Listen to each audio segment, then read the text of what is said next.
In this lecture, we are going to talk about how you would calculate molecule properties from quantum mechanical calculations. Okay. So our journey so far has covered all these things. We started from the Schrödinger equation, then we talk about the two approaches to solving the Schrödinger equation. The first type of approaches are called the variational based approaches or quantum chemistry based approaches.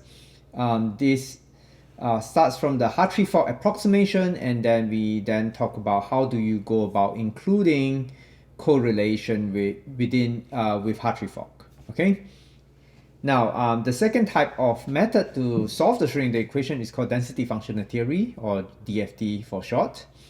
And in DFT, you basically have to make an approximation to the exchange correlation functional. And the exchange correlation functional, you can start with something like the local density approximation, and then you can make more sophisticated approximations such as the generalized gradient approximation, as well as combining some exact exchange with these semi-local functionals to give you the hybrid functionals. Okay. Now, with that as the background, we are going to now look at what we can do with this, right? Now, this is a very high-level summary of the materials world, right? So when we think about materials, we have on the left-hand side your individual molecules, right? So for the individual molecules, these are actually relatively simple conceptually to model, right? You can think of them as isolated gas phase calculations. In other words, you just take your three-dimensional coordinates of your molecules and you just run calculations based on those three-dimensional coordinates. Okay. Now, for simulation of molecules, which is the topic of this lecture, we typically use localized basis functions. So things like the Gaussian basis functions that we have talked about in our previous lecture. Now, on the other end of the spectrum are your crystalline solids. These are usually modeled as a periodic infinite solid. Okay, and for periodic infinite solids, typically we use plane wave based approaches because we can actually show that the plane waves are actually a very natural type of basis functions for simulating periodic infinite solids. Okay, and we will go through that in the next lecture. Now, what you have in between are essentially everything that stands, that is between your isolated molecules and your periodic infinite solids. So things like liquids, amorphous solids, polymers, and so on and so forth, right? Now, in many of these instances, direct quantum mechanical calculations are a bit too difficult. Okay, I'm not saying that they cannot be used completely. You will have to make some simplifying approximations. Okay, but by and large, those are much more difficult to model than either end of the spectrum of molecules and crystalline solids. Okay. All right. Now, so in this lecture, we will survey some of the properties of isolated molecules that we can calculate using quantum mechanical approaches. We are going to connect such calculations with real-world properties, and we are going to discuss a little bit about performance and accuracy. Okay, and once we complete this lecture, you are actually going to do your lab number 1, which actually make use of all the stuff that we have talked about in our previous lectures as well as this lecture to study the formation of ammonia from nitrogen and hydrogen gas. Okay. Now, what do you get from your quantum mechanical calculations, right? So, as a direct output from your quantum mechanical software code, you get things like the energies, the geometries, in other words, the coordinates of your atoms, and you can also get things like the electronic structure-based properties, right? So things like what is the charge density of your electrons, what is the eigenvalues of your calculations, and also spectroscopic properties, okay? And of course, you can also get their derivatives, right? So things like the derivative of your energies with respect to the positions of the atoms, this gives you the forces. If you take the second derivative, you get your Hessian matrix, and so on and so forth, okay? So the energies and eigenvalues are the most direct output from your quantum mechanical calculations, okay? So this is the number that you immediately would be using in your lab number 1. We have already discussed the accuracy of the energies depending on the basis set that you choose and the type of method, right, in our previous lectures, okay? So you will be exploring all this in your first lab. Now, other than your energies, you can also get things like the vibrational frequencies and energies, okay? And the way you do this is you can make some simplifying approximations. So for example, if your displacement about your equilibrium position is relatively small, you can use the harmonic oscillator assumption, okay? And in the harmonic oscillator assumption, your quantum mechanical vibrational energy is basically just quantized based on this equation over here. Basically, your energy is just equals to n plus half h omega, where omega is given by 1 over 2 pi square root k over mu. Okay, k is basically your force constant and your mu is your reduced mass. Okay, so just from this very simple expression, you can already calculate your vibrational energies. To get your force constant, what you simply need to do is to calculate the second derivative of your energy with respect to your bond stretching at the equilibrium bond geometry, okay? So typically all this will be done for you in whatever quantum chemistry code that you use, okay? To get the force constants, this can be done analytically for the Hartree-Fock method, your MP2 method, for your DFT approaches, as well as CISD and CCSD, okay? Now, however, there are some systematic errors in your predicted vibrational frequencies, okay? And these systematic errors are the result of both your basis set limitations as well as the approximate method that you use, okay? Whether you are thinking about Hartree-Fock, MP2, or some DFT-based exchange correlation functional, okay? So to correct for the systematic errors, you can also apply a scaling factor, okay? So people have tabulated the different scale factors for your vibrational frequencies from different levels of theory.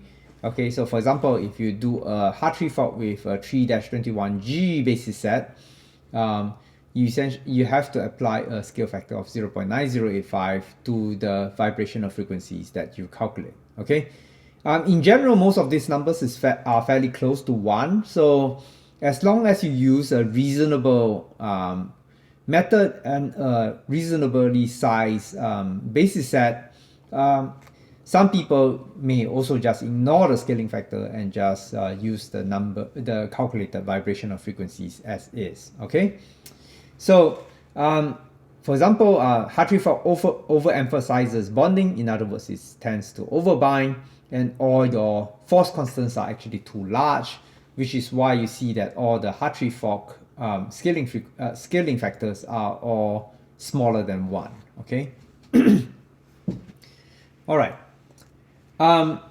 Now, to calculate your thermodynamic properties, you essentially have to use ensemble thermodynamic variables. You need to use in order to get your ensemble thermodynamic averages from your single molecule calculations. Essentially, we have to go back to our statistical mechanics. Okay.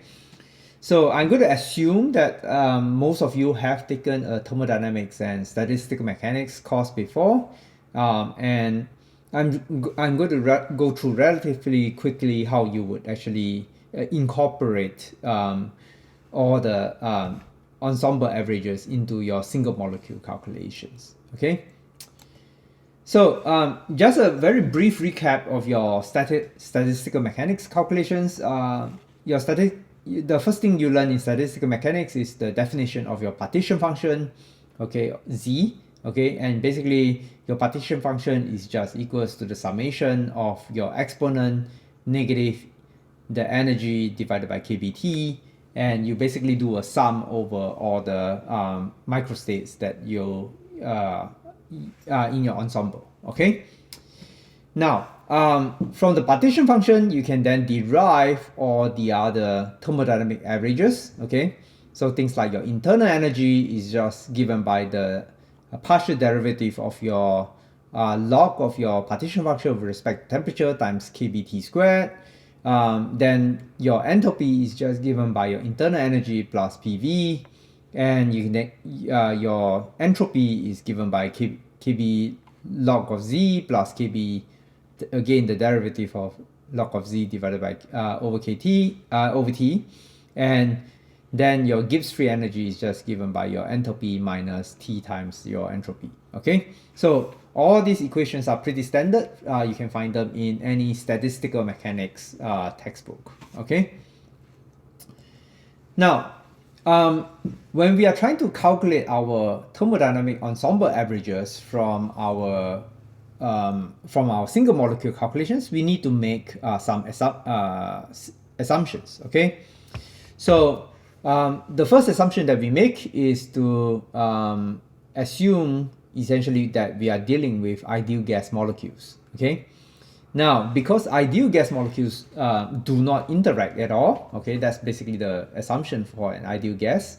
What this means is that your overall partition function of your system is just given by your individual molecule partition function to the power of n, where n is basically the total number of molecules in your system divided by n factorial. Okay, so now the molecule partition function itself can then be further broken down into separable components. Okay, so when we think about the partition function, we also separate it out into all the contributions to your entropy. Okay, so when we think about the individual molecule partition function, there's the electronic component, the translational component, the rotational component, and the vibrational component.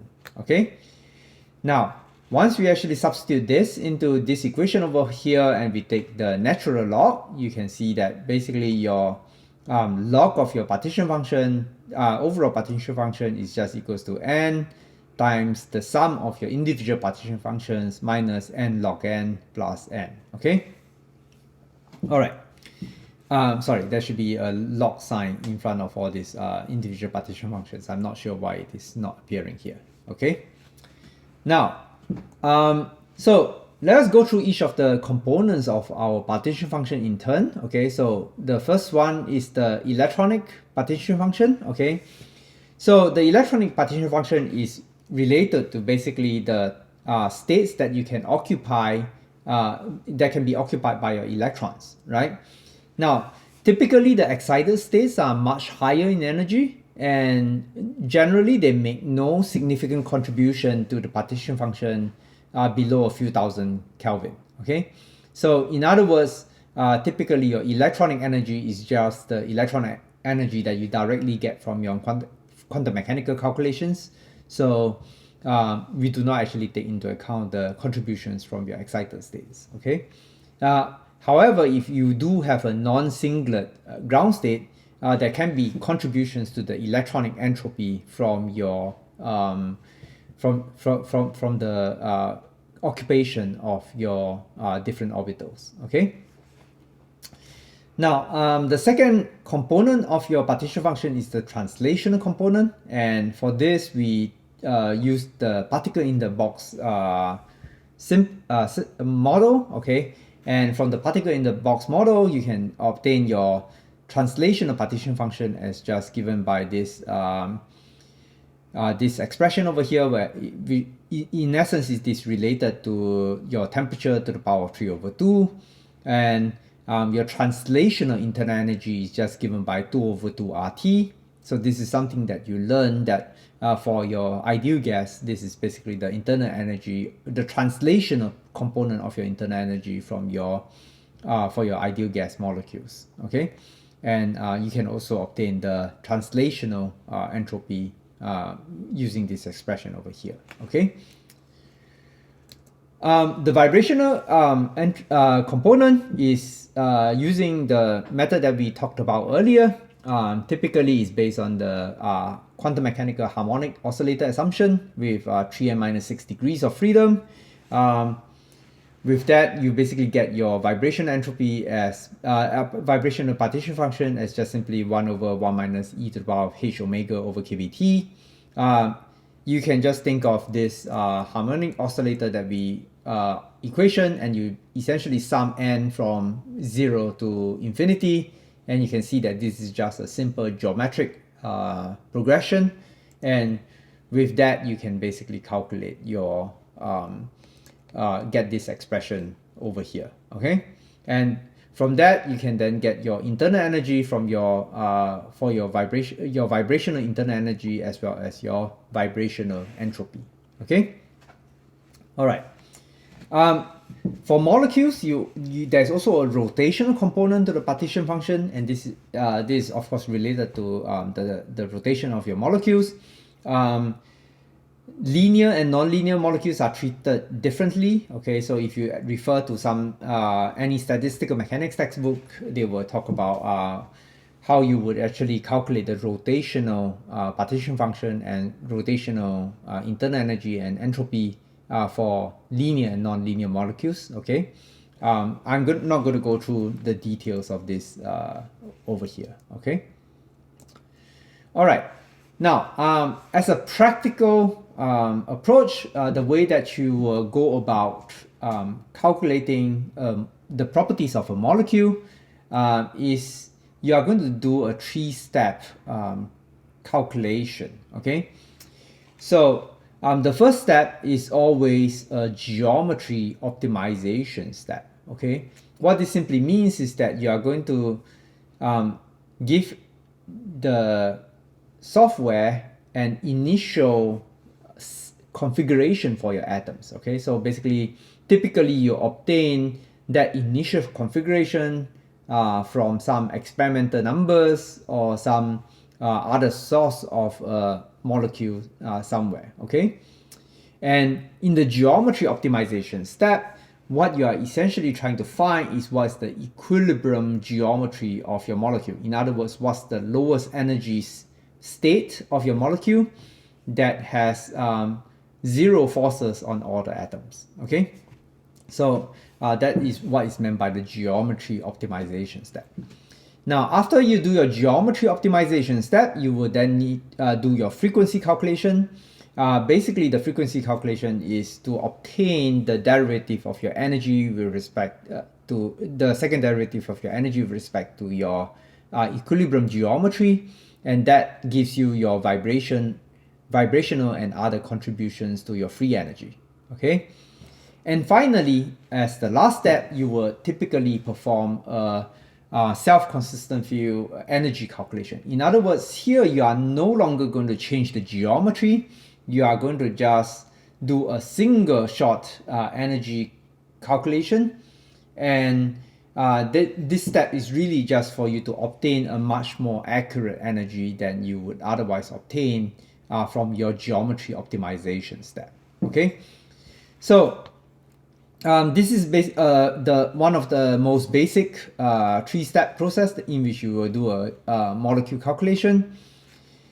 The geometry optimization and the frequency calculation steps, they are typically performed at a lower level of theory with a smaller basis set. Okay, so the geometry optimization step is usually the most expensive step because you are going to do a double nested optimization process. Okay, so you are going to start from an initial geometry. You are going to do an electronic self-consistent loop, And after that, you obtain the forces on your atoms, and then you are going to move your atoms to a new position, and then you are going to redo the electronic self-consistent loop, and you keep doing this double loop until you actually get equilibrium geometry. Okay, so because the geometry is not particularly sensitive to the level of theory and basis set that you use, especially when you are dealing with fairly large molecules, you will actually use a lower level of theory and a smaller basis set to do your geometry optimization. Okay.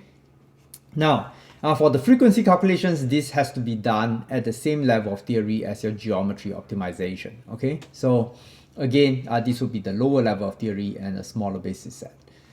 When we get to the the final static energy calculation, this is the step where you really want to converge, do your good electronic convergence. You would actually use a higher level of theory and a larger basis set to perform this calculation. Okay, and this is of course a much cheaper step compared to your geometry optimization, because you're only going to do the electronic self-consistent loop once. Okay, you're not going to do it multiple times, right?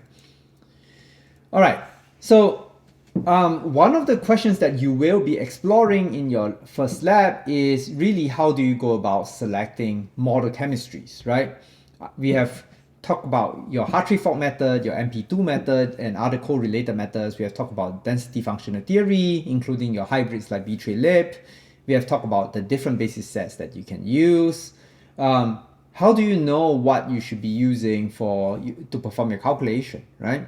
And in general, of course, as a general rule of thumb, the bigger, the more sophisticated the theory and the larger the basis set, generally it leads to lower errors. Okay. However, you also want to do this in the most efficient manner possible, right? So if you look at this notation over here, this is basically how you go about, this is basically how you specify what chemistry, what level of theory and what basis set you are going to use for your self-consistent field as your electronic step, as well as your geometry optimization step. Okay, so this first one says that I'm going to use B3-Lib for my level of theory with this very, very large basis set, 6-311 plus G bracket 2D comma P. So as you can see, this actually contains not just polarization functions, but also diffuse functions as well. And this is a very, very large basis set. And we are going to use this for our final step, which is my self-consistent field energy calculation, right? And then we have this double slash followed by B3-Lib-6-31GD. And this basically specifies the method and the basis set I'm going to use for my geometry optimization and my frequency calculations. Okay. So in the Gaussian software, which is not the software that you're using, this is basically how this multi-step calculation is specified. Okay, so you can actually do this all three steps in one shot, and this is how you actually go about specifying your level of theory and basis set for your calculation. Okay, and what you will notice immediately is that you can get away with fairly small basis set for your calculations, right? So even with something like 6-31GD, which is really quite a small basis set, we see that the effect on the mean absolute error for in the energies for our molecules it doesn't really have any significant effect on the errors, right? So if you compare, let's say, this error with this error, okay, so the only difference between these two models is that I'm using a very large basis set to perform my geometry optimization in this in this row number 2, okay, and I'm using a very small basis set for my geometry optimization in row number 3, and you can hardly see any difference in the mean absolute error of my calculated energies. Okay, so what this means is that whenever you are doing a geometry optimization with energy calculation, you can get away with a lower basis set and a lower level of theory for the initial calculation, for the geometry optimization, and then you do a much more accurate calculation for the energy using a much larger basis set and a higher level of theory. Okay. Now you can go all the way down. You can see that even with something like Hartree-Fock for my geometry, it really doesn't cause a significant that much of an increase in error. Okay.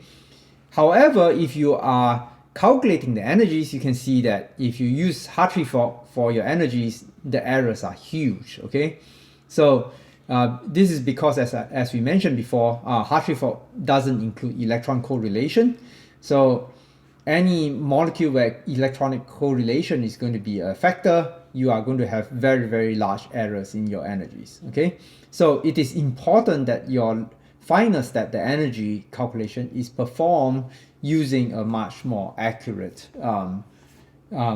level of theory as well as a larger basis set. Okay, now even though you can get away with smaller basis set for your geometry optimization, it is also important that you do not go to too small a basis set. Okay, so remember that for example, things like polarization functions tends to be quite important in a lot of systems. You are going to see that's the case in your ammonia calculations. Okay, if you do not use polarization functions, you will find that your ammonia calculations are actually completely wrong. Okay, so these are going to be things that you are going to explore in your lab number 1. Right. Now, there are also so from our calculations, we can calculate things like reaction energies. Okay, so let me give you 2 examples. Okay, so let's say I'm interested in the reaction energy from nitrogen gas plus 3H2 to give me 2NH3, which is ammonia, right? Now, this reaction, which is what you will do in lab 1, is very simple, right? I have a gas combined with another gas and it gives me a third gas, right? So all that I need to do is I'm going to do a calculation on my nitrogen gas. I'm going to do a molecule calculation on my hydrogen gas, and I'm going to do a calculation on my ammonia gas, right? And I just take the difference between the energies in the correct ratios, and basically what I get is the reaction energy. Okay. Now, however, let's say I'm interested in a different reaction, right? So let's say I'm interested in what is the formation energy of carbon dioxide, right? Now, carbon is of course a solid, oxygen is a gas, and carbon dioxide is a gas, right? And well, I have no problems running QM calculations on oxygen gas. I also don't have problems running calculations on carbon dioxide. Now, I will have a problem using most quantum chemistry codes to calculate carbon itself. Okay, it's not impossible, but generally it is harder to do this using localized basis sets. Okay, so what if I want to know the energy of this reaction, right? And the way that we can do this is to just use thermodynamic cycles to reference the energies to the correct reference level. Okay, so the way that we will do this calculations is to calculate molecular calculations for my carbon atom. I'm going to calculate the oxygen gas as well, oxygen molecule, as well as my carbon dioxide gas. And in order for me to get the energy of my carbon solid, what I'm going to do is that I'm going to use atomic experimental data, which has information like what is the cohesive energy of carbon, right? So the cohesive energy of carbon is basically the energy of that it takes for you to break down a carbon atom into individual atoms, right? So with that, what I can do is that I can then add on the atomic cohesive energies to my energy of my carbon gas, and that gives me my energy of my solid carbon. and with that I can then calculate the delta H of formation for my carbon dioxide. Okay, so in other words, I'm going to combine my molecular calculations, which is all the things that I can do with just my quantum chemistry code, together with atomic experimental data to get my delta H of formation for carbon dioxide. Okay, all right. Now, there are other properties of molecules that you may be interested in depending on what sort of research you are doing. So for example, ionization energies and electron affinities are quantities that many chemists are interested in. The ionization energy is basically the energy it takes for you to remove an electron from the molecule, okay? While the electron affinity is the opposite. It's basically the energy that it gains when it actually accepts an electron, okay? Now, there's something called Koopman's theorem, which states that basically the highest occupied molecular orbital energy, which is a direct output from your quantum chemistry calculations, is a fairly reasonable estimate for your vertical ionization energy. Okay, so the reason is also because there's some error cancellation that occurs. Your Hartree-Fock correlation errors actually cancels out with the fact that you are not really using a complete basis set, and so the HOMO energy as an estimate of your vertical ionization energy is quite okay. There's also a corollary of Koopman's theorem for DFT, for the exact exchange correlation functional. Okay, obviously we have no idea what the exact exchange correlation functional should be, except in the case of a homogeneous electron gas. So in practice, the eigenvalues from the inexact density functional theory calculations are actually very poor estimate for the ionization energy. Okay. Now, there's of course a way around all these issues. The more rigorous way to calculate ionization energies and electron affinities is using what is called the delta SCF approach.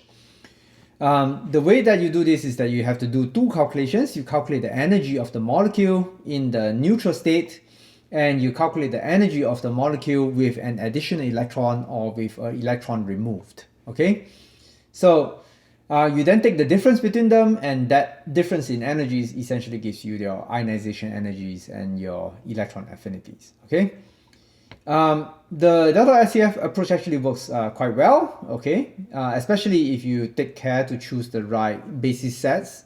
So for example, if you are dealing with anions, you should make sure that you have diffuse functions to ensure that your ions with very diffuse electron clouds are actually modeled correctly, okay, and that is just something that you need to be aware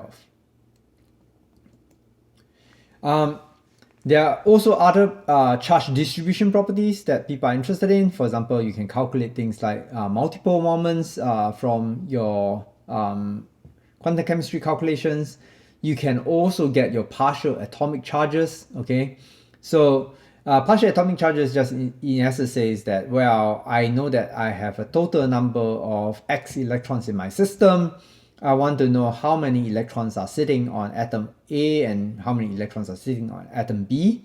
Okay, so the thing to note about charge partitioning schemes is that they are always somewhat arbitrary. Okay, so there is no one rigorous manner of partitioning charges. Okay, and typically the way that you will use charge partitioning partitioning is really to detect changes in the charges on the orbitals on your atoms. Okay, and by comparing the charge on your atoms before and after using the same partitioning scheme, you can then determine if there is some change in the oxidation state or of your atoms. Okay, so there are a few ways in which you partition charges. One way is to just partition your wave functions based on where they sit with respect to the position of your atoms.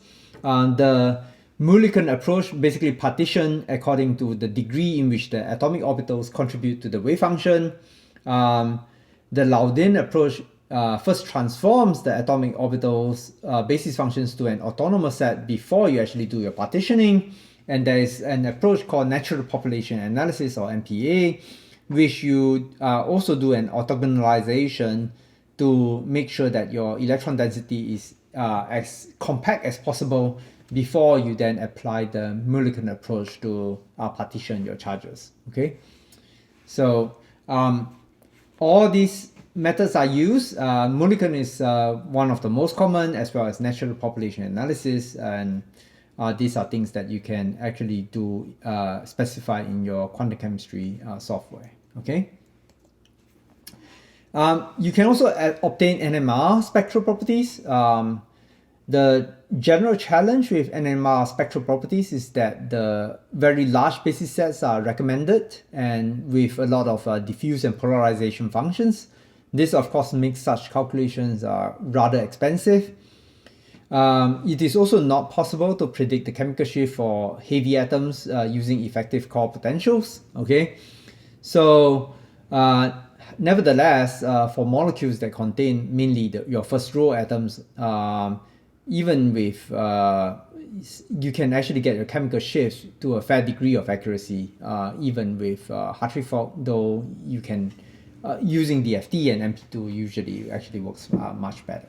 Okay.